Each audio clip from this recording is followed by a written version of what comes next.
Hey, I'm Jesse. Let's have a devotion. I'm going to make uh, an interpretive kind of prediction, and you tell me if you agree. I think that the cost of Achan's sin is farther reaching even than the defeat at Ai, and even beyond, Achan's death and his family's death. I think that once the Israelites had been defeated just that one time, their enemies began to smell blood in the water. And instead of surrendering right away, capitulating the way that Rahab did, for example, very wisely, and according to the sovereignty of God in Jericho, they're going to start conspiring, uniting. And I think that much of the tremendous amount of blood that is shed in Israel's righteous conquest of the land that God was calling them to take, as promised to their forefathers, dating back to the covenant with Abraham, I think a lot of that blood was shed in part because the enemy nations and cities saw that Israel could be defeated. They didn't know that God had sabotaged his own army, but because they saw a defeat on Israel's record, they would conspire. Here's Joshua chapter 9. When all the kings heard about Jericho and Ai, see, those who were west of the Jordan in the hill country, in the Judean foothills, and along the coast of the Mediterranean Sea toward Lebanon, the Hittites, Amorites, Canaanites, Perizzites, Hivites, and Jebusites, they formed a unified alliance to fight against Joshua and Israel. Okay? So this unified alliance, this league of pagan cities, has decided, you know what, we're going to take these guys on. Rather than capitulate, surrender, come under the lordship of Yahweh and adhere to the law of Moses, be saved in the Old Testament sense, they're going to fight Israel. And I think this is partly why this is partly why there's so much blood shed. And my interpretation, is based on this right here. When all the kings heard about Jericho and Ai, or I, as I hear some people pronounce it, that's when the idea was formed. That's why there was there's so many battles to be fought in the conquest of Israel. When the inhabitants of Gibeon heard what Joshua had done to Jericho and Ai, they acted deceptively. They gathered provisions and took worn-out sacks on their donkeys and old wineskins, cracked and mended. They wore old patched sandals on their feet and threadbare clothing on their bodies. Their entire provision of bread was dry and crumbly. All right, so this is a ruse. They want it to look like these sandals have been worn for a really long journey. These wineskins used to be new and now they're really old. And this bread was fresh when we left, but now it's like, croutons. This is a ruse to make it look like they don't live within this boundary of land that Israel's currently conquering. They went to Joshua in the camp at Gilgal and said to him and the men of Israel, "We have come from a distant land. Please make a treaty with us." The men of Israel replied to the Hivites, "Perhaps you live among us. How can we make a treaty with you?" They said to Joshua, "We are your servants." So while all the other nearby kings, all the way to the Mediterranean, are conspiring, this league of cities, to pick a fight, unite and fight against Israel, these guys are being more crafty. They intend to make themselves a vassal city toward Israel. Then Joshua asked them, "Who are you and where do you come from?" They replied to him, "Your servants have come from a faraway land because of the reputation of the Lord your God, for we have heard of his fame and all that he did in Egypt." Okay, that's old school, right? This is going back over 40 years now. "And all that he did to the two Amorite kings beyond the Jordan, King Sihon of Heshbon and King Og of Bashan, who was in Ashtaroth. So our elders and all the inhabitants of our land told us, 'Take provisions with you for the journey. Go and meet them and say, we are your servants. Please make a treaty with us.'" This is a lie on multiple levels, I think. So they're pretending like this is a long journey. The old sandals, cracked wineskins, stale bread, the old clothes. And they're acting like they've been commissioned to go and meet them. Please make a treaty with us.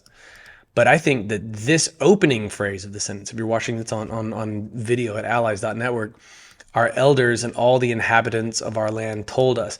This would have made this city really unique in its governmental structure. That they would be elder ruled. I think they are mimicking Judaism. I think that they are trying to make Israel think that they're ruled by elders and not a king. We've seen the title king, over Jericho, over Ai or I, and we would know that that really means like a military leader, because Jericho is largely a military city. And they're saying, no, our elders sent us a long way. The truth is that, they just came to Seattle from Tacoma. They're not that far off. They're not that far away. And I think that they're also they're feigning some sort of like Jewish polity over their city, like to make them think, oh, we're not so different from you.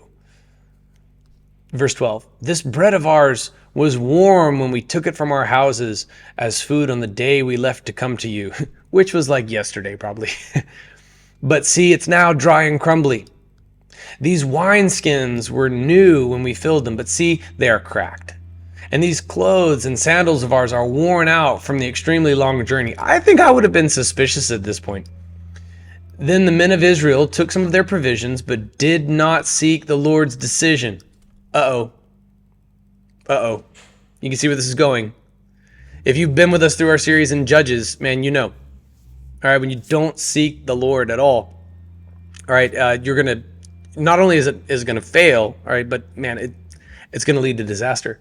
So Joshua established peace with them and made a treaty to let them live, and the leaders of the community swore an oath to them.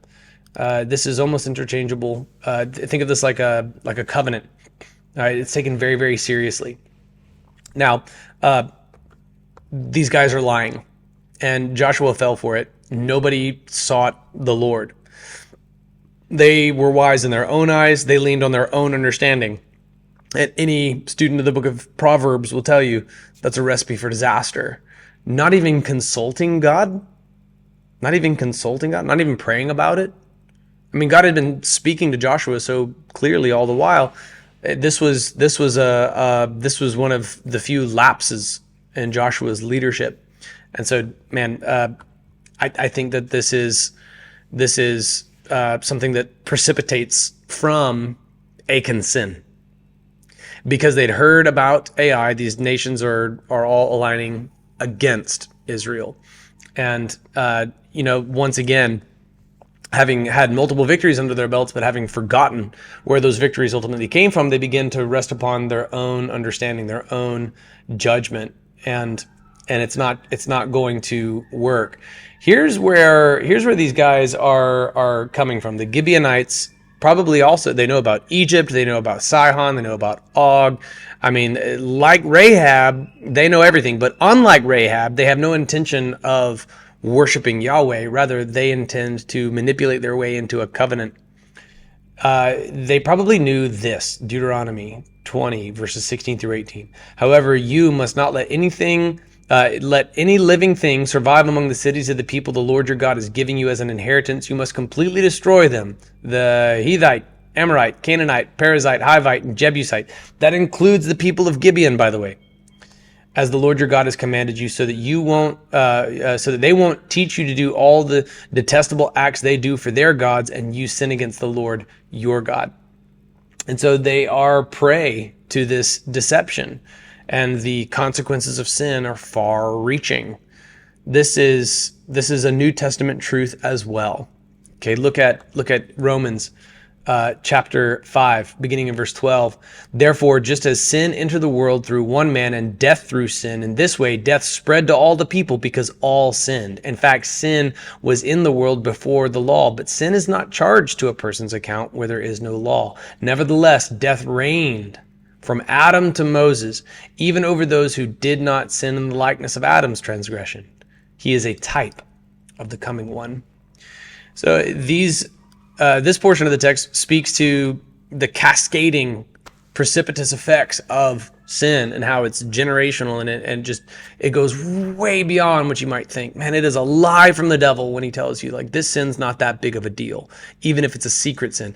Achan's sin was totally secret at first.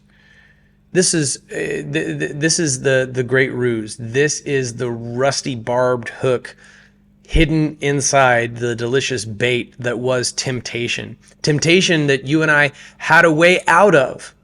God always provides a way out. I wrote a book for Lifeway called The Way Out.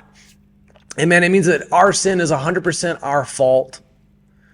And God gave us a way to stand up under it, but instead we chose to chomp right down on the bait. Well, guess what? That rusty barbed hook is going to snag you. It's going to drag you. It's going to cost you way more than you ever could have imagined. Sin is spiritually exorbitantly expensive. Now, there's hope in this teaching from Romans 5 that I think is parallel to what we see happening here in the narrative of Joshua, where now Israel's enemies think that they're defeatable and others are trying to deceive them. Though we did suffer because of Adam's sin, and we too sinned, perhaps not in the exact likeness of Adam's sin, nonetheless, we've all sinned. There's something about Adam too. He is a type of the coming one. So even as the cascading effects of our sin are just cause a ripple effect that we can't begin to imagine, especially not at the moment that we're presented with this temptation. By the way, have the discernment to know the difference between being tempted and actually sinning. But when we chomp down on the bait and we don't take the way out that God provided, we're not tempted beyond what we can bear. We could have borne it, but instead we choose sin every single time. And when we do, we have nobody to blame but ourselves. Hence confession. That doesn't pass blame, doesn't make excuses, doesn't polish sin, but just admits sin in full for what it is. Even as we have inherited that same sin nature, man, God is the Redeemer.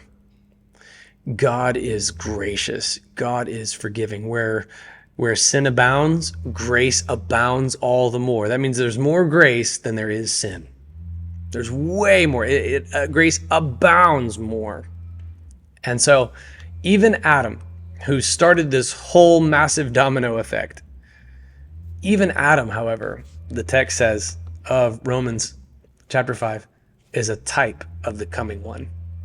All right, Adam was a man sent to earth by God, all right, created by God. And Jesus is God come to earth as a man. Fully God, fully man. Adam was just this glimpse, this foreshadowing, as Paul, under the inspiration of the Holy Spirit, calls him a type of the coming one. So even though we sin, God is gracious, God makes a way. There is way more grace than there is sin. Aren't you grateful for that? So beware the delicious bait, because it contains within it a rusty barbed hook that will cost you so much more than you can possibly imagine at first.